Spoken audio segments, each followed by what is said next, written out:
The following was recorded in front of a live studio audience at the Studio 21 Podcast Cafe.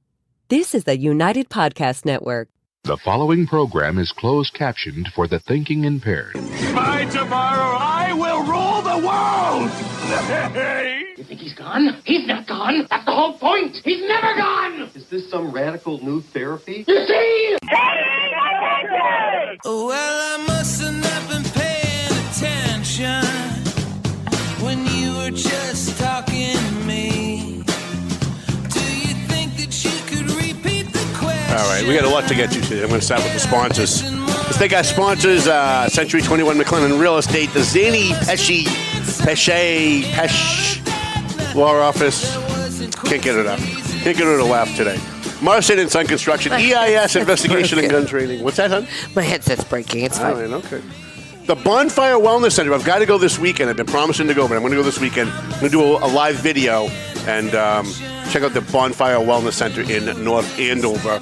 Tomo and Shaken Seafood. Clear Path for Veterans New England. AFC Urgent Care. Pleasant Valley Landscaping Contractors. Patrick's Eatery. Harrison's. Roast beef, better, burger, batter, burger, bar. 11 Restaurant, 226 Essex Street. I think this is their last week, though. We had three more new advertisers coming on next week. Chris's Barbershop in Salem, New Hampshire. Enterprise Bank, W3ON, Dave-ID Consoli. Stadium Chiropractic, Peralt Chiropractic, and A&J Goodwin Plumbing. What do you say we get this show on the road? Hi, how you guys doing? My name is Tom Duggan here with the Paying Attention Podcast. Hi atop Two Guys Smoke Shop at the Studio 21 Podcast Cafe. We've got a great show for you today. I've got our friend Dave-ID Consoli from Pleasant Valley Landscaping Contractors. Kind of have to say it that way, contractors. You sound like you're going to vomit. I know. I'm laying in my hospital bed last year, and I'm watching you do my show. And I noticed every time you said that you were from Pleasant Valley Landscaping Contractors. That's the name of the company. And I'm like, I never say contractors. That's so fine. It's kind of like the way I say podcast. I get a lot of emails from people asking me why I say it that way. And it's because I did radio for 35 years. And I'm so used to automatically saying the Paying Attention radio show because I did it for 35 years. So if I find a different way to say it, like when I say Dave-ID, I never have to worry about saying it wrong because I say it with that little affect afterwards. My mother thinks you have a stutter. No, it's not that. It's just so that because how many times have I called you Dave just in the last 2 days? Like three, right? I'm just kidding. Because I don't say Dave-ID. If I say Dave-ID, we're just ribbing you. Anyways, a couple of things before we get to Dave-ID Consoli from Pleasant Valley Landscaping Contractors. Let's see. Where do we go first? So a couple of things I want to get to just real quick. There was a really great discussion in Lawrence at the Lawrence City Council subcommittee meeting. I don't remember which subcommittee it is because it really doesn't matter. I know I'll get emails from City Council going, it was such and such a subcommittee, get it right. It doesn't really matter. Nobody cares. But there was a very interesting discussion, and I wrote about the Lawrence homeless coordinator who's working with the police now to bulldoze homeless encampments in Lawrence. And that's not why I'm bringing it up. I'm bringing it up because after I wrote 3 stories about that meeting because there were 3 things that happened and I thought that were newsworthy. There's actually a 4th thing that happened at that meeting that I want to touch on today that's going to be in the next Valley Patriot. During the discussion, you'll notice if you follow Lawrence at all or if you follow Haverhill, especially big cities, Haverhill, Lowell, Lawrence, Worcester, Boston, whenever you ask an elected official or a member of the police department why so many homeless people are attracted to their community, you always seem to get the same answer. But it's never the right answer. And Lawrence City Council Stephanie Infante touched on this, and I was cheering when she said it. I'm watching it in my office, and I wasn't watching it live, but I was watching I was watching a replay on YouTube, I think.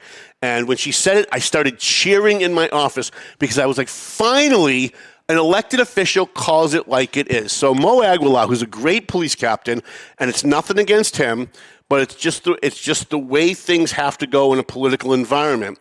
Whenever they're asked, why is it that you have so many homeless people in Lawrence or in Boston or in Worcester? Why? Like, what attracts them to us? And the answer is always, well, because we provide so many services. We have free needle programs. And even I have fallen into that from time to time because you hear people say it enough, and you start to think that it's true, and then you start repeating it. And so I'm watching this meeting, and Mo Aguilar, who does a great job, again, there's nothing against him, was up there, and he was talking about when they ask homeless people, what brought you to Lawrence? Are you from Lawrence? No. So I guess 70% of the people who are homeless in Lawrence are not from Lawrence, is what we learned from that David, meeting. we'll get to you. He said that when they survey them, when they ask them, why did you come here from somewhere else, they always say, well, this is where the services are. Well, duh. They're not going to say because this is where the heroin is. You're a police officer, and you're in uniform, and you're asking them why they're here. So whenever you hear, especially at election time, which is coming up in Lawrence and Methuen, when you hear elected officials and members of the police department speaking in public about why so many homeless people are in their community, they always first go to because this is where the services are. As if you got rid of TMF tomorrow and all the free needle exchange programs and all the methadone programs in Lawrence, the homeless would just magically go somewhere else. They're not going to magically go somewhere else because that's not why they come, okay? And I think it's somewhat dishonest, and I'm not saying on the part of Captain Aguilar because he's going by what people are telling him, but I'm telling the politicians in Lawrence, especially the mayor's office and the city council, that they don't come here because TMF is feeding them 3 hours a week.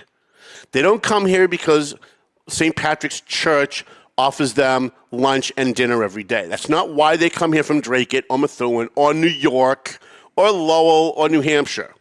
They come to Lawrence because a finger of heroin in Lawrence is somewhere in the neighborhood of $300. And if you take that finger of heroin up to Concord, New Hampshire, it's $1,200. And if you take that up to Milo, Maine, it's $2,200. Because as we know from supply and demand, from basic economics, the cost of a good is always cheaper where it's made, where it's manufactured, where it's most plentiful. So the homeless in Lawrence come to Lawrence because this is where the drugs are. And I think that the police need to start saying that a little bit more. And I think that the elected officials need to be saying that a little bit more. I'll tell you why they don't. Because it makes them look bad. It makes them look like they're not doing their job. Now, it's not the case.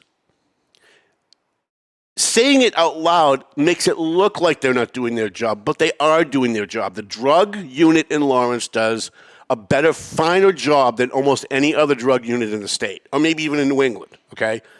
But there's so much of it that it's like shoveling a teaspoon out of the ocean every day and thinking you're going to get somewhere. So what Lawrence really needs is the interdiction of a state and federal task force that sets up shop in Lawrence on a permanent basis to get rid of the drug dealers. And when I say get rid of them, I don't mean arrest them, bring them before a court, they get probation or a year, and then they're back. I mean get rid of them. Get rid of them, find a way, make it happen, make it work, pile on as many charges as you can on these people, make sure they don't come back. That's the only thing that's going to make a difference. Because again, if you got rid of all the drugs in Lawrence tomorrow, there would be no more homeless. There would not be one homeless person, maybe one. But other than that, there'd be no other homeless people in Lawrence. They would go where the drugs are because the vast majority of homeless people in Lawrence are addicted. All right, that's number one. Number two, let's see, where are we here?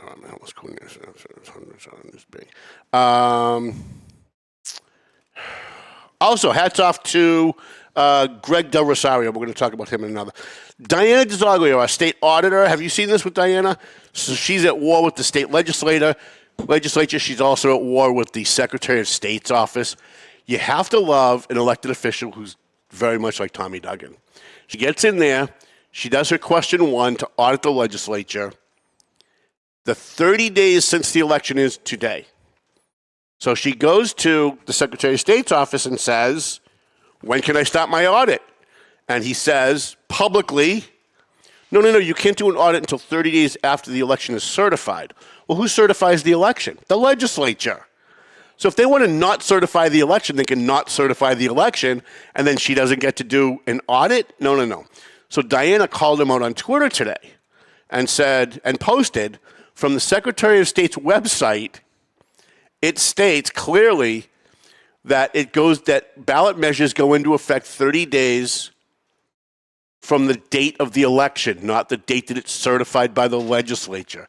So now she's at war with the governor, she's at war with the legislature, and she's at war with the Secretary of State's office. And I got to say again, my money's on Diana. My money's on Diana because she dots her I's, she crosses her T's, and she doesn't take on a fight unless she knows she can win. And she knows she can win. And I don't know if you followed any of this, but it's been fantastic to watch because finally you've got somebody up there that can call these corrupt inside Democrats to task. And she's not a Republican, so they can't call her racist. And she's not a man, so they can't call her sexist. She's a woman from Methuen, Massachusetts, who's as liberal as they are on the social issues, so they can't attack her. And they need her because she's the state auditor. They need her. So she's going to be able to get away with this. I know she's going to be able to get away with this. And I hope if this has to go to the frickin' Supreme Court, I hope it goes to the frickin' Supreme Court. I hope she becomes our governor someday. I wish she would run for governor. The only thing that scares me about her is that she has so adopted the anti-Trump, That's okay. She's kind of adopted a lot of the progressive bullshit. And I understand why she did it, because she has to operate in that environment, right? You have to inoculate yourself, so you have to go that way. She voted for the transgender bathrooms and all that fucking bullshit. But otherwise, I think she'd be a great governor. I don't think she is half as liberal or left-wing as she pretends to be. And I know she's going to hate that I say that because that's what she gets criticized the most over. But she's not. She's much more sane. And I think if she ran against Maura Healey next year, in 2 years, I guess, right? I think she'd win. I think she'd beat her. Just on the illegal alien thing alone. If she went after the illegal aliens and she went after the auditing, I think she'd be fine.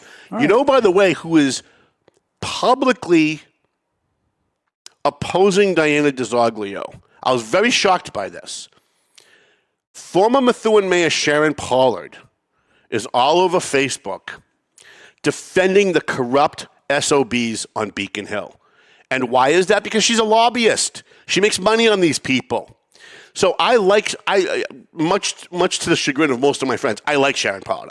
I've had a love-hate relationship with her for years. I've met her a few times. She's very pleasant. But I actually like her as a person. I actually like her. I don't like a lot of her politics.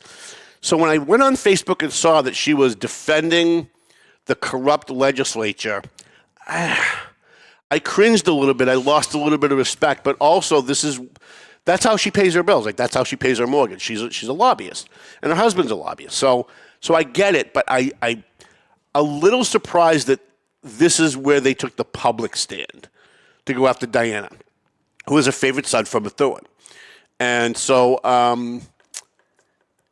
anyways, that was just very surprising to me. Let's see, what else do we have? Methuen, don't we? One more thing. Did you see was it United Healthcare? The CEO of United Healthcare. Guy killed him with a silencer. Yeah. Laid in wait, and that's interesting. Just walked up behind it. It reminded me of the execution on Hampshire Street in Lawrence 8 years ago that they had on video. And I think that's my most hit video on YouTube. I think we've got like 1.3 million hits on that. This is why I walked backwards out of City Hall after my last appearance. I didn't want anybody behind Tina Conway in a hoodie behind you. No. So it's a little interesting. Here's what's interesting about this. Here's why I bring it up, because everybody's probably talking about it because it's the issue of the day. But if you're watching this, it might be a week or 2 weeks later. It might not be all that interesting because there may be other facts that have come out. Maybe they'll even have caught the person. But what's interesting to me is the number of people on social media cheering on the assassin. Really? Yes. Oh, that's terrible. So the first one that I saw is a friend of mine, and he's going to get a visit from law enforcement again. I know he is. Duncan Burns, who writes for us periodically, came on and was like, "Yeah, I got no sympathy for the guy. Look at how many people how many lives this guy has destroyed." And so I was a little surprised by that on my page. So I went on Twitter and TikTok and a few other social media and searched the guy's name, and holy crap, there are thousands of people out there cheering that this guy was executed. And I find that's awful. First of all, very disturbing, but it also, I think it's the result of an undercurrent of people who are so frustrated by these insurance companies that are destroying people's lives. I think what they're saying is true, and they're right to say what they're saying as far as these insurance companies and these CEOs are cutting off people's cancer medications. They're really destroying people's lives, making decisions they shouldn't be making, that doctors should be making. This is not the way to go about it. I'm not agreeing with their method of how to resolve it. But I do understand the groundswell of frustration. I was just surprised at how much of it. I was surprised at how many people were cheering on the execution of anybody, like even Assad in Syria. Like I'm not for executing anybody, unless they're like on the battlefield or they're a terrorist. Otherwise, I'm not for. I'm the least. I don't believe in violence almost ever, unless it's like a war situation. But I was very, very surprised by that. But I do understand the frustration. Well, we'll keep following I get it. So we will fix that. Also, one more thing. We're going to get into Methuen in a second, but I do want to start off with. So I think about a month ago we did a story about your First Amendment right to speak at the city council meetings, and how Joel Ferretra, the city council president, hold on, don't take it easy, relax. So how Joel kind of cut you off and said, hey, you can't mention people's names, which is, by the way, is unconstitutional. The city council law is unconstitutional. I thought Joel was very generous. However, well, that's where I'm getting to. After that show, and sometimes I shoot from the hip a little too quick, and this is one of those kind of cases, so I want to apologize a little bit to Joel. Afterwards, I went back and I watched it again. But I watched it rather than, usually I'm listening, not watching, because I'm doing something on my computer while I'm listening to a meeting. I watched it, and it wasn't Joel that initiated that. It was DJ. It was DJ Beauregard, who said to the city council president, whatever, he whispered something to him, which obviously was, I don't want him picking on Tina because she'll take away my lunch money. I wasn't picking or whatever on, it was that he said. I wasn't picking on anybody. I know you weren't, but either way, it's still a constitutional right to mention any name. See, public bodies cannot dictate the content of conversations at a public meeting. Well, we'll get into that. Period. Because But I put it on Joel, and I know he's not going to like me no matter what I say, but I just think out of fairness, I put it on him, and it's not on him. It was on DJ. DJ's the one that was like, she'll take my lunch money if you let him say mean things. So he told Joel to cut you off, and to his credit, even though I ripped him on the last show that we talked about this, to his credit, he mentioned that you shouldn't do this, but he still let you go. So I knew you rolled your eyes when I brought it up because you thought I was going somewhere else. But no, I think, again, he's probably not going to like me no matter what I say about him. However, I think just in fairness, we need to put the blame where the blame should belongs. Well, I put DJ in a tough spot, too. Well, listen, you put everybody in a tough spot, but that's because you had no choice. Yeah, a lot of people don't know my side of the story because they're not willing to listen to my side of the story. Right. So that's the whole problem with Methuen, is that no one will sit down with you if you're not part of the favorite son clique inside City Hall. Well, you emailed me information about this, so we'll get into it. So, I want to make sure I don't have anything else because I don't want to bounce around later on once we get onto this topic because it's a very good topic. Oh, one more thing. So the Supreme Court is right now considering whether or not a law in Tennessee is unconstitutional. And the law prohibits parents and medical professionals from doing what they call gender-affirming surgery, which really is sexual mutilation of their children. Let's call it what it is. Let's stop using the pretty language of politics to make something that's horrible sound less horrible. So the Supreme Court is right now, as we speak, unless they've come out with something in the last 5 minutes we've been on the air, they're considering whether or not the legislature has the right to prohibit parents and medical professionals from mutilating their children's genitals. Period. That's what it is. And if you understand the Constitution and you understand how the Supreme Court works or is supposed to work, there's nothing in the Constitution that says doctors and parents have the rights to sexually mutilate their children. Therefore, the law is not unconstitutional. And the only question on the table is not whether parents should do this, not whether doctors should do this. It's whether or not Tennessee has the right to protect children from their parents' bad decisions. Now, we don't allow parents to beat their children, right? Someone calls social services comes in, they take the kid out of the home. We don't allow parents to starve their children, have sex with their children. The state, meaning whatever state you live in, has a compelling interest in protecting your children from you. Now, sometimes they take it too far, obviously. We've had tons of cases of that. However, in this case, there's no reason why. Is that right? Yeah. Is that how much time is gone or how much time is? No, we're gone. Oh, okay, all right. So let's get into your. So that's it. That's all I wanted to say about that. I got a couple emails on it, so I wanted to address it. That's awful. So I submitted a public records request in Methuen I was curious after your little spiel.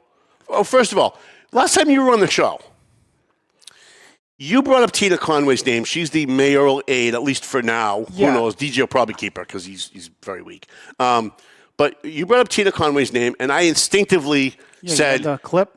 "Did you have that clip, Chrissy?" And I instinctively said something like, "She's horrible," or "She's a nightmare," or something. I haven't looked at the clip since. I know you sent it to Chrissy. And all right, so here's what happened on the show. It's like, David, we'll get to you. His former chief of staff was excellent. His current chief of staff. She's a nightmare. Well, she's a nightmare. I like her, and she's a friend of mine. Have you seen the hate that she's posted?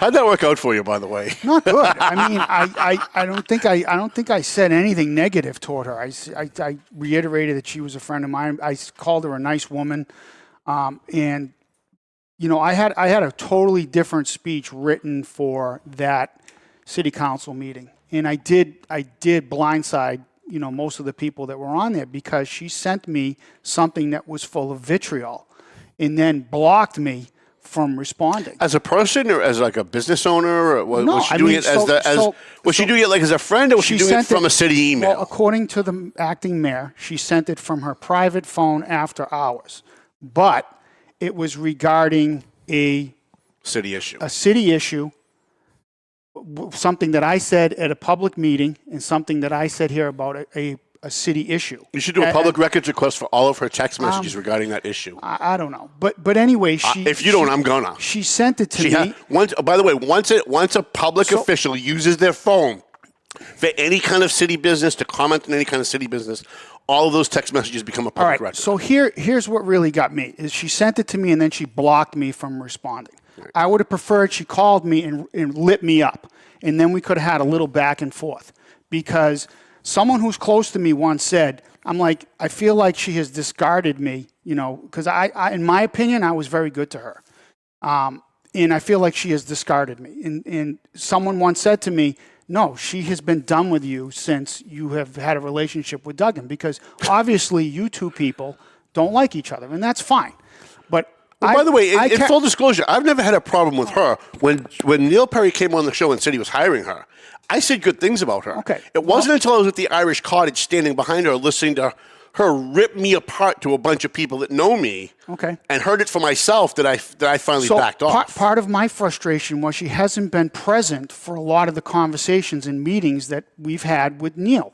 And I felt at the time I was reeling from Neil's death. I felt horrible because I really put his feet to the fire that last week of his life. Mm-hmm. And he knew this was coming. Mm-hmm. I had a very heated meeting with him on July 3rd that Tina should have been at. And Neil said to me she started her 3-day weekend early, or a 4-day weekend early, because the 4th of July was on a Thursday. So she was not in the office on that Wednesday. And had she been there to verify what was said, she would have known. She probably wouldn't have reacted this way. But she probably would. But to block me, have her family unfriend me on Facebook, and then I got people reaching out to me. And if I could say one thing to her, it'd be like, pretty much everything you've said to people at City Hall and all the councilors that you have approached has gotten back to me. I have said nothing. Right. I'm here today to say something, but I have said nothing. Okay? So she's trying to discredit me. This has been going on since October. Mm-hmm. She has been trying to discredit me with people in the city. People in the city have been reaching out to me, asking me, are you okay? Out of the blue, are you okay? Are you okay? I got people showing up at my place of business, hugging me, are you okay? I'm like, what is going on here? Okay, I did not come on this show. Come on, Dave. I can't believe any of this, because DJ says that. We've got that with this all wrong. She loves you. Whenever your name comes up, she throws rose petals down on the ground. So listen, she loves you, and me too. We both have her completely wrong. She's the best. She lights up every room she walks into. Can I give you my opinion on DJ Beauregard? Sure. I like him. I do too. I think he's a nice person. He thinks I hate him, but I don't. I just don't like what he does. If he's watching, he's probably going to be our next mayor. Do I want him to succeed? Absolutely. Who wouldn't want the guy to succeed? So you're voting for him? Well, I haven't decided yet. Okay. He's still ignoring me. Right. He knows about this. He knows about this issue. Did you request a meeting with him? I requested a meeting.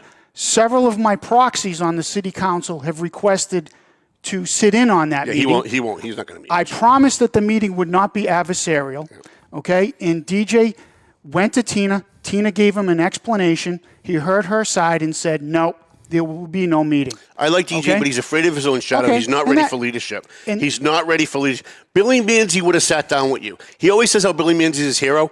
Billy Manzi would say, Billy Manzi and I had the most drag-out fight that two friends could ever have in their life. And when I called him and said, let's sit down, before I finished asking the question, he said, okay, let's sit down.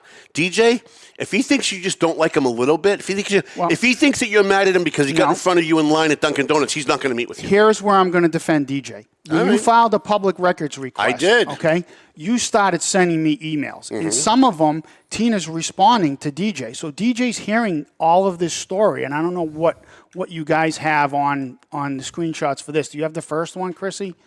The first one says... By the way, not for anything, and I hate to keep derailing you, but up until the time Neil Perry died, you should hear what Tina Conway was saying about DJ Beauregard. He's got no balls. I have to hold his hand. He doesn't know how to make a decision. He's afraid to say anything. He's afraid to do anything. How's this kid going to run the city? God forbid anything happens to Neil. I'm frightened. These are things she's actually said in writing. And well, I don't know if she said it in writing. She has said it in writing. She said it to me at her office, sitting at her desk. When I asked her, I heard good things about DJ filling in for Neil, and she didn't have very glowing things to say. Okay, but he still won't get rid of her because he's afraid she's going to take his lunch money. And tough cookies. I'm going to tell you right now. Tell the world. But she, and I'm concerned that DJ has someone who does not have his best interests at heart. You know, Clearly. And in my opinion. But I'm the bad guy and you're the bad guy, but she's okay. Where I made the mistake is I didn't realize just how bad Neil's condition was and how ineffective he was. He wasn't getting things done. She was running the show. Well, I'm hearing that now. I didn't know that. But when I said it, nobody listened. It's just, Tom's just saying that because he doesn't like people.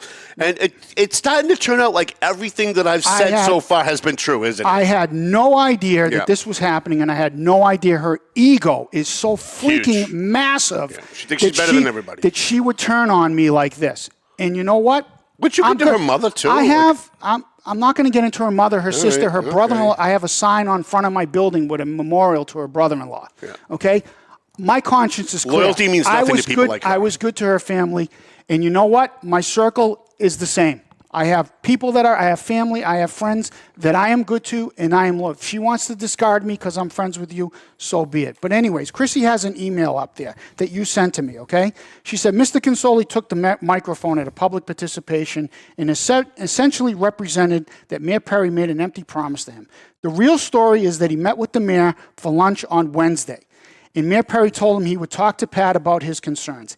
At 8 a.m. the next morning, Consoli reached out to Pat and asked for the status or update of the conversation with the mayor. And Pat, not having spoken to the mayor, knowing nothing about this conversation within 24 hours earlier, said he hadn't heard from the mayor. Consoli left the timing of that conversation out during public participation, okay? So that's a lie, because the next slide that you sent to me was the text message. If that meeting took place on July 11th, on Thursday, July 11th at 1:15 p.m., I reached out to Pat Bauer regarding a tree that fell across the street and blocked the road. I said, "Can you send someone out there?" He did, and then I replied, "Those guys you sent were great. Thank you. You're welcome." I met with the mayor on Wednesday, which was 8 days earlier, about moving the pole. We've had a bunch of close calls. Did he reach out to you? No, I have not heard from him. Mr. Bauer did nothing wrong. Right. Because if Tina had attended that meeting, Neil looked at me in the eye and said, please do not go to city council. We are friends. And I said, Mr. Mayor, you have put me in a tough spot. It's been 11 months since you promised everybody on that street that action was going to happen. And he said, you have my word. When you walk out of this office, I will be on the phone with Pat Bauer.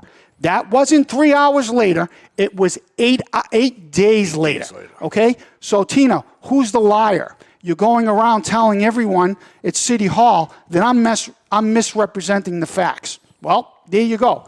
Mr. Duggan, who does not like you, has went out and got all your emails. which, by the way, thank you for doing that because I would have never thought of that. Well, and I'm tired. I like to dot my I's and cross my T's when someone is accusing me of being a liar. Everyone's like, what are you doing? Why are you doing this? It's like, you know what? I try to resolve things face to face, okay? And who warned you at the beginning like you're wasting your time? Okay, fine. But I don't appreciate people from City Hall reaching out to me and dropping dimes. Mm-hmm. In that email, she says at the beginning, this is an email to Randy Hager where the whole city council was on this. She said, I removed city council from this email.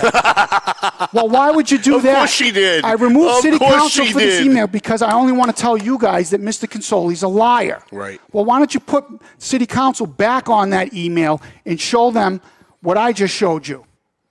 That's right. pretty much. I mean, I'm a little taken aback by all this. Listen, and you should be because this happens all the time with people. And I'm not patting myself in the back, but I'm a little bit. But it's not really about that. It's that whenever I tell people, look, I do this for a living, right? Everybody else just kind of does this part-time. I do this for a living. I do this 24/7. This is my life, right? And when I tell people, you got to be careful of this person, you got to be careful of that person, it's not because I don't like them. It's because I've seen the way they operate. And so I always tell people, look, there's a landmine. If you go down there and you take a left, there's a landmine. You're going to blow up. And then they go down and they take a left anyway because Tom Duggan doesn't know what he's talking about. And then they blow up and they always come back and go, oh, I can't believe you were right. I went down that way and I took a left and I blew up. And it's like, well, yeah, because you didn't listen.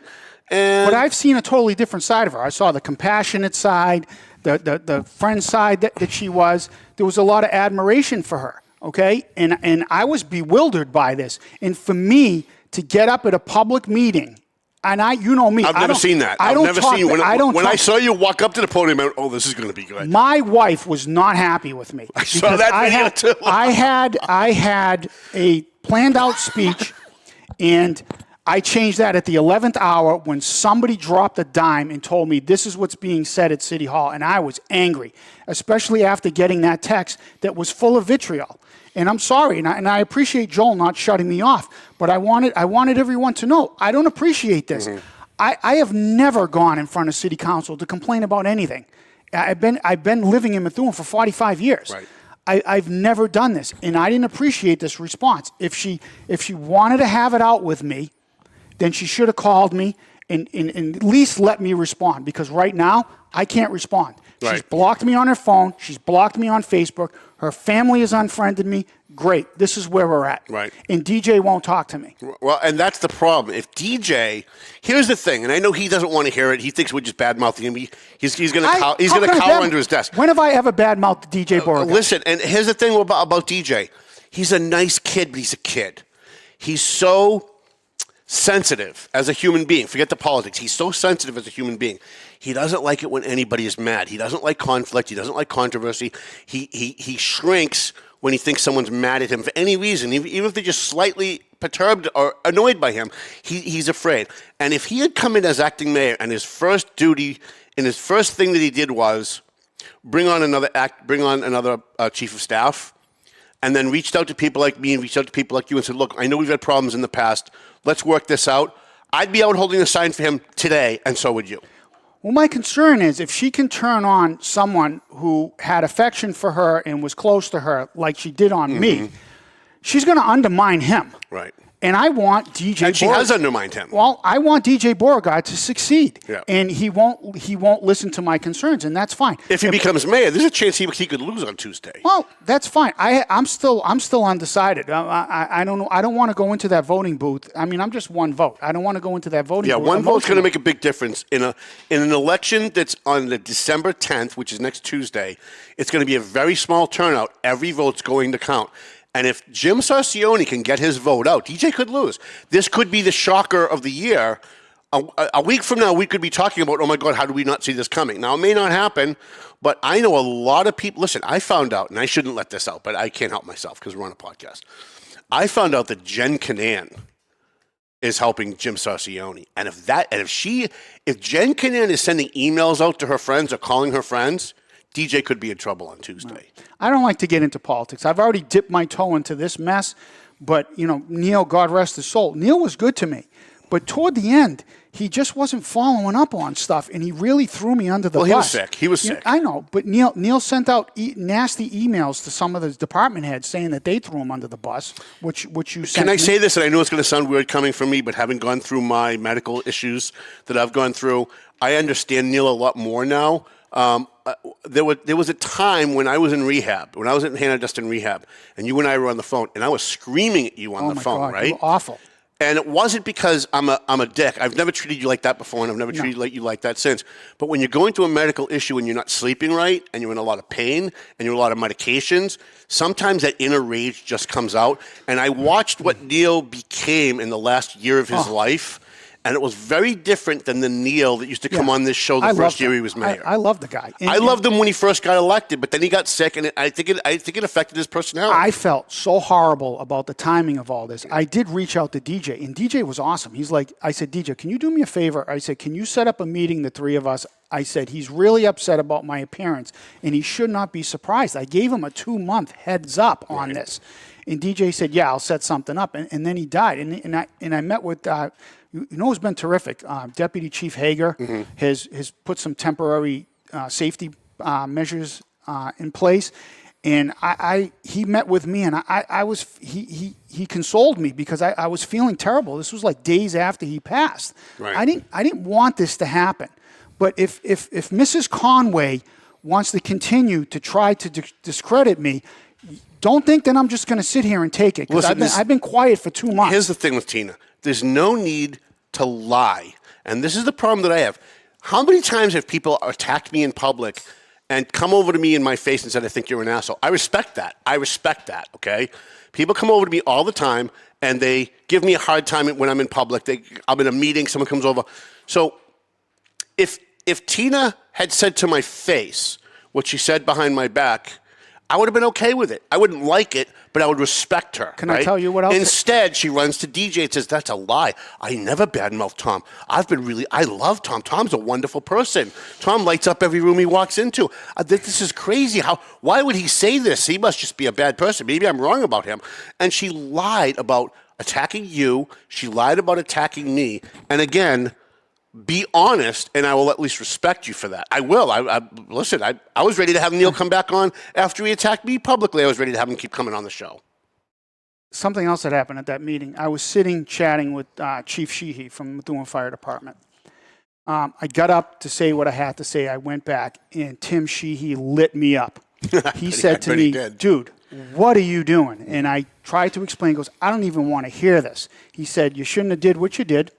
Okay? And he said, I'm not sitting with you, and he walked away. I respect the hell out of that. At least he told me to my face. And listen, not everybody has to agree with me. Right. I respect Just be honest. I respect him for saying what he said at the moment. Right. He didn't agree with me. He told me how he felt, Right. and he didn't sugarcoat it. Great. I wish Tina would have did the same thing. But at least I said, I'm sorry, Tim. This is how I feel. There's some backstory. And he said, that's for you guys to deal with. I want nothing to do with this. Great. And also, I do have other things, you know. So since Miss Conway wants to discredit me, when Neil ran for mayor in 2019, I said, well, he's got some connections to the Pollard, you know, Tom Lucier and this and that. I said, a lot of people are concerned about. Everybody was concerned. Concerned that Tom's going to get a job. I got a screenshot on my phone from Tina with her face on it saying, you have my assurances Tom Lucier will not be part of his administration. How did that work out? Mm-hmm. Okay? And I'm the one that's the liar. Right. So. Right. Well, I mean, listen, there was a lot of lying that went on in that first campaign in order to get the rest of us to believe that Sharon and Tom were not going to be running the show. But they're still running the show. That's okay. Through Tina Conway. And that's one of the biggest problems I've got with DJ is he won't sit down with someone like you or me, but he's got, after spending 3 years ripping apart certain people for being under the control of the Pollards, now he's under the control of the Pollards. I can roll with it. Yeah. But where I don't like is when, you know, people get back to you and start to, I don't know if people are embellishing. I would never say that I feel bad for Tina's husband or Tina's son because they have to live with her. If that was said about my wife and kids, good going. That's real professional. Class. Yeah, it's real class. So I don't know if someone's embellishing, but don't worry. My wife and kids are fine that they live with me. I think I've raised my family and taken care of my family well, and I do conduct myself in a manner. I will say one thing about Dave-ID Consoli, and I'm not saying this because you're my friend, and I'm not saying this because you're here. I'm not kissing your ass. I don't know anybody who does not like you. I've never had anybody say to me, you know what, I don't like. I've had people say they don't agree with you on things. I've had people say to me, maybe he's on the show a little too much. But I've never had anybody say, I don't like that guy, ever. The only person I know who doesn't like you, who actively badmouths you, is Tina Conway. Well, there's other people that don't like me. I mean, I've been in business for 37 years. I mean, Right. you're going to make enemies, and that's But those fine. aren't people who know you. Those are people who do business with you. I mean, I don't know anybody who knows you who says, yeah, that guy's a dick. I've recently had friends that I've distanced myself from because, I'm tired of being stepped on, and I don't like when people mistake my generosity for weakness. Right.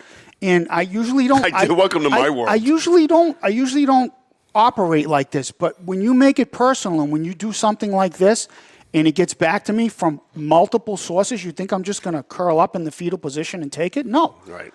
And if it But you did at the beginning. If it wasn't, but if it wasn't for you, I wouldn't have known all this. Right. I wouldn't have sent a public records request for all her emails. I only did it because you kept saying to me, Tom, you're wrong about Tina. And I kept saying, listen, I know I'm not wrong about Tina. I know what I'm doing. This is my life. I do it 24/7. I live and breathe my job. I know I'm not wrong about Tina. And why I went up there and showed that she sent me that visceral hate, because I was baffled. I came up on this show. It's hurtful when it's somebody that you think you care about. And you called her a nightmare. You called her X, Y, and Z. And all I did was say no. And I turned out to be right, didn't I? I said again. I said she's a friend of mine. She's a nice woman, and I laughed at you. She lost it on me. Yep. Okay, so.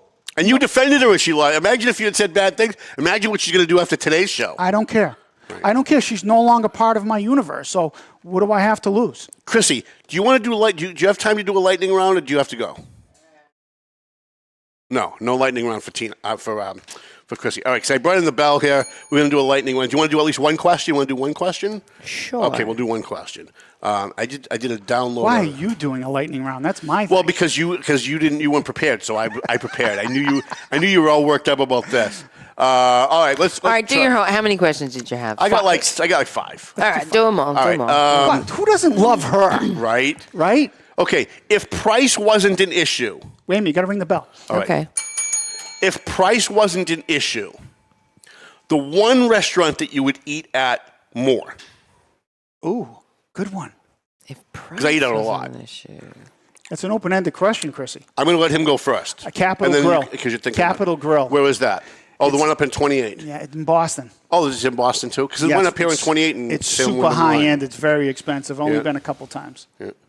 It's ridiculous. I'm going Sadie's Bar and Grill here in Salem, New Hampshire. Yep, Really? amazing Lebanese food, and then like one of her daughters, Jamie, is in the kitchen a lot now as well, and she does some really cool specials, and like it's just always a good meal there, and price isn't an issue. They're very fairly priced as well, so you don't have to worry about that. So it's more legit. Okay, all right, fair enough. Ring the bell, ring the bell. Also, come there this Saturday. Jingle Bella's Christmas special is on Sadie's Bar and Grill, Salem, New Hampshire. Shameless plug for them. Also, tonight, music bingo. Music bingo for my girl. Both are to help support. We do the Jingle Bellas every year, but this time we have teamed up with Isaiah 58, and we are so everyone comes through the door. Hopefully, we'll make some. We're gonna have a few raffles. We didn't have it. We threw it together last minute. So Sadie's Bar and Grill this Saturday, Jingle Bellas Christmas special and charity night. So we're gonna be taking donations. Will you take a Venmo donation? I don't believe we have that set up. I can try between now and then, but I don't know. Do you have Cash App, Venmo, anything? If I send you something? No, it's cash on the night. Show up for the Christmas show. So how about show. if you remind me next week, I'll bring you a check. There you go. I want to donate to that. I don't donate to many things, but I'll donate to that. I mean, you can make it straight out to Carrie and Isaiah. All right, okay. All right, but get out there tonight and tomorrow night. Is there somebody? I can't believe he did this. Is there somebody? This is my favorite one, so I'm taking this next in case we don't have time. Go ahead. Is there somebody that you feel you have to buy a Christmas present for that you wish you didn't? You don't have to say who it is, just a yes or no. Is there somebody on your Christmas list that you feel you have to buy a Christmas present for that you really kind of wish you didn't? No. Like maybe a family member that like you don't really like that much, but you kind of feel like you have to get them something? Nope. No? Nope. No. No. My friends I and my won't buy out family of are terrific. obligation. I've got like 6. And my answer to the last one is Sevmar, by the way. Oh, yeah. Sevmar. Lebanese I would be one, there. If I had more money, I'd literally be there every day. All right, go ahead. All right, want to do one more? Let's see. Yeah, 2 more. The one song that is a remake that you think is better than the original. Ooh, that's up Chrissy's The one alley. song. I'll go first. There's 2 for me. The Ataris did a song that Don Henley did, The Boys of Summer, that I thought were fantastic. And then there's another band, and I can't think of it off the name of my head, but they did Smooth Criminal. They did a remake of Smooth Criminal by Michael Jackson that was far better than the Michael Jackson. And I like the Michael Jackson version. I'll look it up while you guys are giving your answer. But Smooth Criminal by, let me see, Smooth. All I can think of is that new song from that Tracy Chapman song, the original one, Fast Car. That Luke Grimes did. That's pretty catchy tune. Yeah, it's not better than the Alien Ant Farm is the one who does Smooth Criminal. If you get a chance, do Alien Ant Farm Smooth. It's so much better. And again, I'm not saying the original was bad, but that was. Yeah. All right, we'll do one. Can we do one more? Sure. Right, Did you want my answer at all? Or Yeah, go ahead. you and I'm David. sorry. I thought you gave. It's fine. I can be a part of it or not. It's fine. You have the most knowledge on this. No, it's almost an impossible question to answer. I was going to be coy and say, actually, the most recent one I heard was me and my band. I was doing a cover of Take Me to the River. Go on Facebook. It's not better than the original. Talking Heads are amazing, but go on Facebook, Tumbletoads. I'm just going to do shameless plugs for the rest of the show. That's fine. There's a Fair video. enough. A friend of ours, we were at the Shaskeen in Manchester. We played a show on Saturday night, and someone captured us doing Take Me to the River. Can we view that? Talking Heads version. I mean, it's been done a million times. Can we view that somewhere? Yeah, on Facebook. Go to Facebook and you can your see page? it. Tumbletoads. Tumbletoads, Like okay. falling frogs. Tumbletoads, one word. All right. Our video's on there. It's probably on mine as well. My runner-up for that was Run DMC's Walk This Way. That's a good one. That was actually Nice, pretty good. yep. All right, very good. Let's see. I'm really happy he did this. I had no clue he was going to do it. Time permitting, would you rather shop in a store or a mall for Christmas presents or shop online? Nice. We did this last year. Did we? Yeah, Damn she's it. the online one. Not anymore. Oh, you're not? No? I don't want either anymore. This year we're doing, so we're having a Christmas party. I'm like, yeah, I've changed. See, look, 1 year, look what Good for happened. you. We're doing a Christmas party at home, and I want it to be specifically be what I'm calling a homemade Yankee swap. So anything crafty, whether you cook or you make music or you do a 30-minute gift, like a gift card for a 30-minute back rub, and we're going to do a Yankee swap, and everyone's going to end up with something homemade. No one has to spend $1 if they don't want to, because I think it's nice. I tend not to do a lot of online stuff because I like to go into the store. Me too. So Yeah. let's just say you're looking for a pair of headphones, like we're wearing right now, and you think that's a great gift for a friend of yours. And then you're in the store and you can see 3 or 4 different kinds. And then you walk into another aisle and you say, "Oh, geez, they could use something like Right, this." it's something better. Yeah, and I like to physically Me too. be in the I'm store. very tactile as Yeah. well, so that's my answer. You know, you could go into the store looking for one thing and buy something completely different because you were in the store. I'm sorry, go ahead. Go ahead. What podcast do you listen to or watch the most? Besides this, everyone will say this. So we'll move. I love this podcast. Right? You love this podcast? Yeah, I watch archives of this. Oh, no kidding. Yeah. Anything other than me? Except the ones that, excuse me, I didn't mean to interrupt you. Except the ones that I hosted because you could see all the mistakes that I made. Oh, that's fine. And this You're the only one that notices mistakes, trust Chrissy me. promised a blooper reel. Blooper reel. I did. I don't recall promising yeah, anything. she's like, we're going to make a blooper reel of all the mistakes. We're gonna that have I to made. check the tapes on yeah, that I'm if gonna they check the exist. tapes on that. And You guys can't see me on screen. I just mouthed the words. last person that said I'm spreading BS. I went to a city council meeting and said it in public. So please don't use those words. All right, okay. I didn't use the words. Where were the blooper? Where she said she was gonna. She did say that. I don't know if she promised, but she did say that. Do you have an did answer say on the that. podcast, hon? You probably watch a this lot of one. podcasts. No, I don't. No, come on. Out of all the ones Don't you produce a whole bunch of other podcasts? produce a whole bunch. This is your favorite one? Yeah. No kidding. Yeah. I do this podcast, and it's not my favorite one. Oh. What is it? I love Joe Rogan. I'm obsessed with him now. Oh. And in full disclosure, I've never watched his show until I caught one of those 30-second clips that they posted, Joe Rogan Experience, which is a totally different company that makes them. And it was him having a discussion about the pyramids. Like, non-political, and it was fascinating. He had some guy on that was an archaeologist, And it was like 30 seconds, so I went on, and I couldn't find that one right away, but I found Mike Rowe, the guy that does Dirty Jobs. He's excellent. And it was a 4-hour discussion about life. It wasn't an interview. And I watched all these people on CNN and MSNBC after the election say, well, we need the Democrats' answer to Joe Rogan. We need a Democrat Joe Rogan.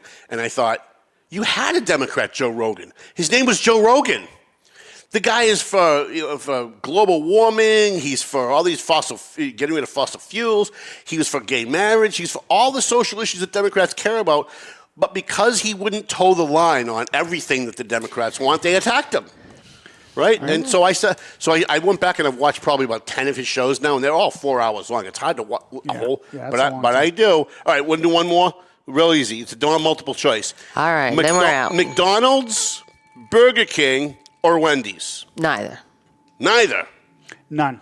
I had colon resect. I lost 22 inches of my colon because I used to eat a lot of processed food. When in my business, I'd be out on the road, stop at Dunkin', stop at McDonald's and stuff, and I had a hole. My colon bled out, and I almost died. My wife saved my life, and so I was in Mass General for months, and the doctor told me don't ever eat fast food again. I haven't touched it since 2009. Yeah, I've been eating a lot cleaner lately too, so that would be why. I mean, a year ago I would have been like, I probably would have chosen McDonald's, but yeah, now I'm just trying to eat. I still eat it sometimes. You drive by those places and smell them, and you want to go in there, but I still get some sometimes. But I am trying to eat cleaner. So if I had a choice, none. I would say 15 years sober. Good job. All right, can we roll up now? We're about 10 minutes over here. I would say I like the right. burgers at Burger King better. I like the fries at McDonald's better, but the chicken sandwiches at Wendy's are amazing. You come to my house in the summer, we'll make your burgers. Okay. One more shameless plug. You want amazing French fries? Hand cut. I watch them cut them themselves at Sadie's Bar and Grill at Salem, New Hampshire. Tonight, Music Bingo, 6:30. This Saturday, doors open at 6. Jingle Bella's Christmas show. Both are to help raise money for Isaiah 58. So come on down. I really like the nachos there, too. The loaded nachos are great. Because, One other comment. Because I'm of Italian descent, somebody posted on one of the Italian forums a video of you singing at the Feast of Three Saints. That was great. Yeah. You are freaking amazing. Really talented. I was like, wow, you got a set of lungs on you. We're going to do Christmas stuff this Saturday. Come on, see it. Come and see it. And then follow us on, come see us at the rock band and stuff like that. Thank you, Chrissy. All right, I want to thank our sponsors. Oh, yeah, we're doing that? All right. A lot of sponsors. Thanks to the Hood Boogers doing their little boycott of my show. A&J Goodwin Plumbing, Peralt Chiropractic, W3ON, Enterprise Bank. Love the ladies at Enterprise Bank. I love them so much. Chris's Barbershop on 28 in Salem, New Hampshire. W3ON, which is Dave DiNatale. The best. Does that. They're excellent. Prime Insurance, the Doug Mercurio Law Office. I missed them at the beginning of the show. I apologize. Harrison's Roast Beef. Pleasant Valley Landscaping Contractors. AFC Urgent Care, Clear Path for Veterans New England. Tomo and Shaken Seafood, the Bonfire Wellness Center in North Andover, which I promise I will be at this weekend. EIS, Investigation and Gun Training. Century 21 McLennan Real Estate. Marston and Son Construction. And finally, but last but not least, the sexiest woman alive, Jana Zinni Pesci. She's great. At the Zanny Pesci Law Office. Did you see that picture Vinny posted of her first husband? She's like the smartest woman alive, too. She's really smart. She's pretty bright. She's really smart. I like her. And she imagine the package this guy got. She's super smart. She's an attorney, and she's the sexiest woman alive. I'm happy with the package I got. That's great. true. You're doing okay too. But her first husband, Vinny, is doing. I love doing it. Oh no! Look, Melvin Taylor says go home. All right, so go home already. The views and opinions expressed by the hosts, guests, or callers of this program do not necessarily reflect the opinions of the Studio 21 Podcast Cafe, the United Podcast Network, its partners, or affiliates.